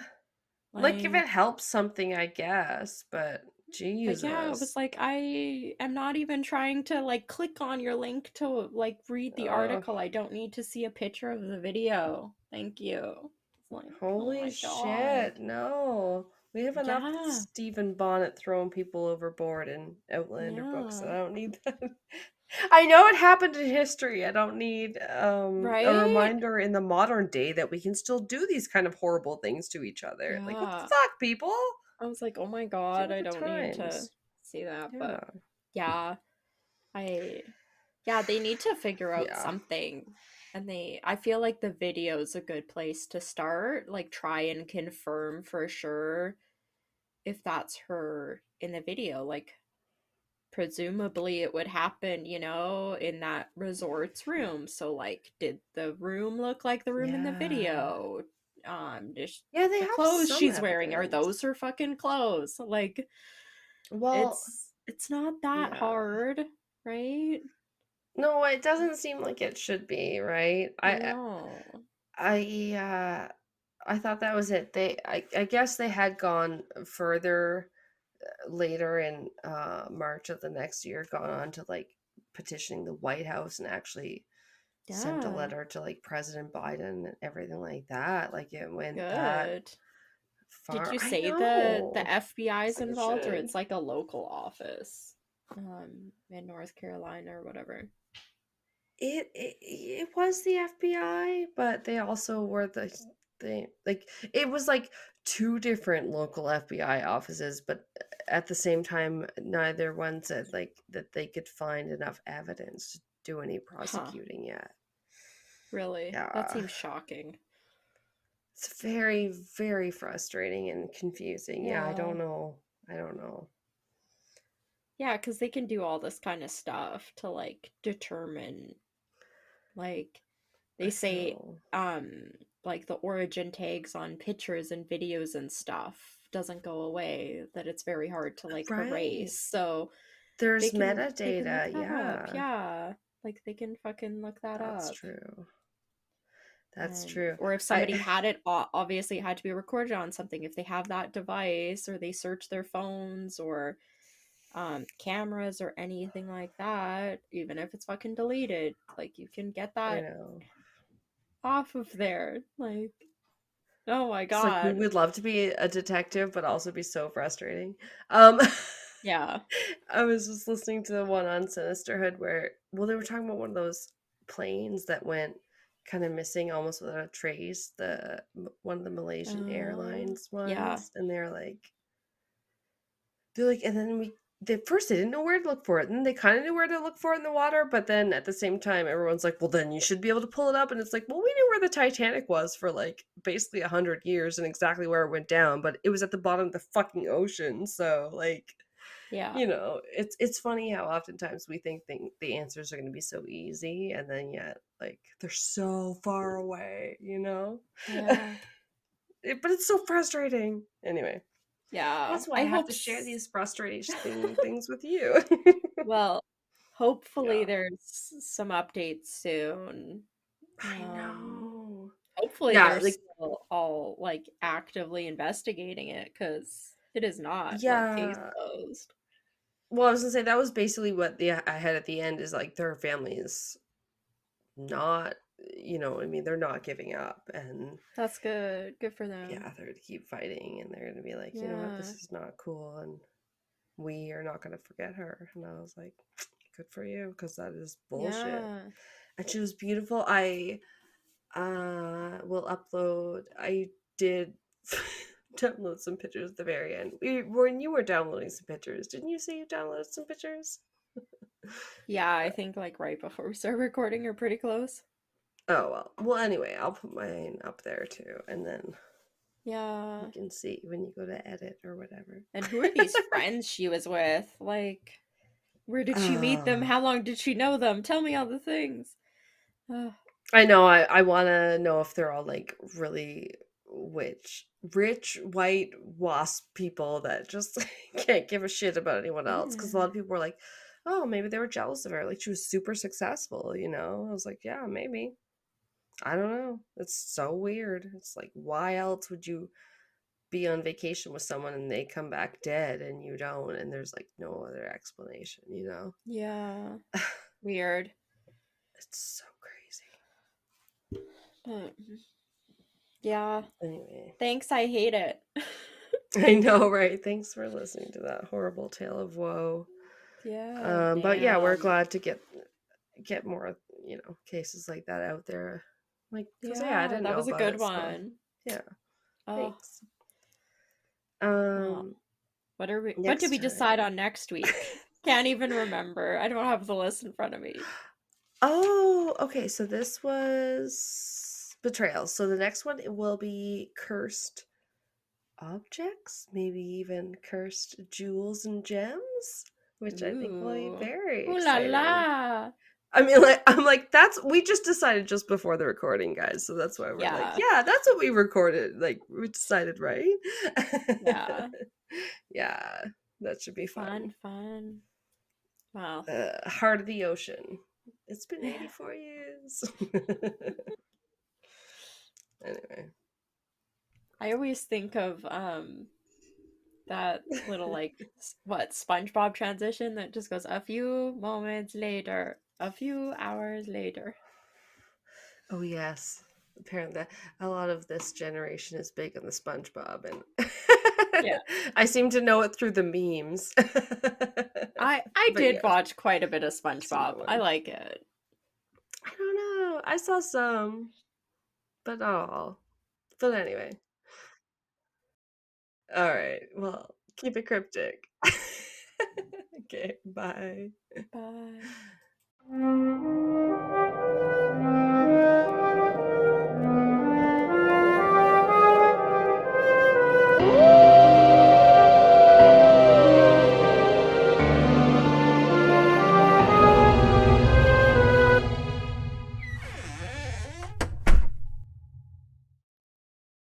Thank you for listening to Castles and Cryptids. We love all our listeners and appreciate every subscriber, every new review, every listen, rate, and download.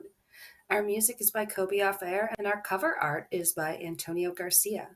We are also a proud member of Darkcast Network, where you can find the best and spookiest of all indie podcasts. Follow us on social media, where we are at Castles and Cryptids on mostly all of the things, now including TikTok. Check out our bonus content on Patreon. Cryptid clashes, video minisodes of your host making asses of themselves, Ask Me Anything, quizzes, other special episodes, and more. Starting at just $2 a month, you can get 1 to 2 extra episodes, depending on your level. We produce, edit, and research everything ourselves, and any support you can lend helps us to keep it cryptic. Well, all our longtime listeners will definitely know that recording a podcast is not always easy. No. Nope. So you better believe, like, when we find something we like, that we're going to probably stick to it and not look for anything else. So yeah, that's one of the reasons why I love Zencaster.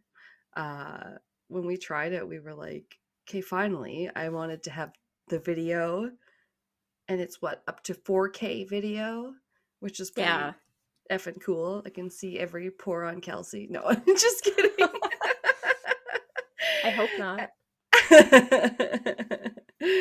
But it's great video and like just really easy on this one. So like once we stopped recording on our phones, I was like, yeah, this is the one for us.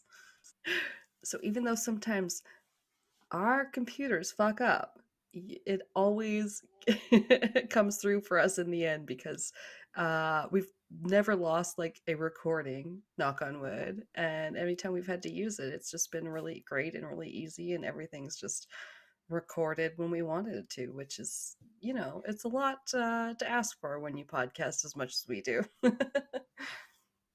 Yeah. It's nice that each of us has our own separate audio recording that you can download and edit. So it makes when one of us is doing something or has something, it's easy. You can edit that out even with the other person was talking, because you have 2 separate tracks that you can edit. Yeah, it's one of the reasons we love Zencaster. Definitely It makes it a lot easier. And the audio quality is also a lot better than any of the other programs we tried using in the past. Yes, it is the best. So go to Zencaster.com/pricing and use my code cryptic, and you'll get 30% off your first month of any Zencaster paid plan. We want you to have the same easy experience as we do for all our podcasting and content needs. It's time to share your story. Keep it cryptic.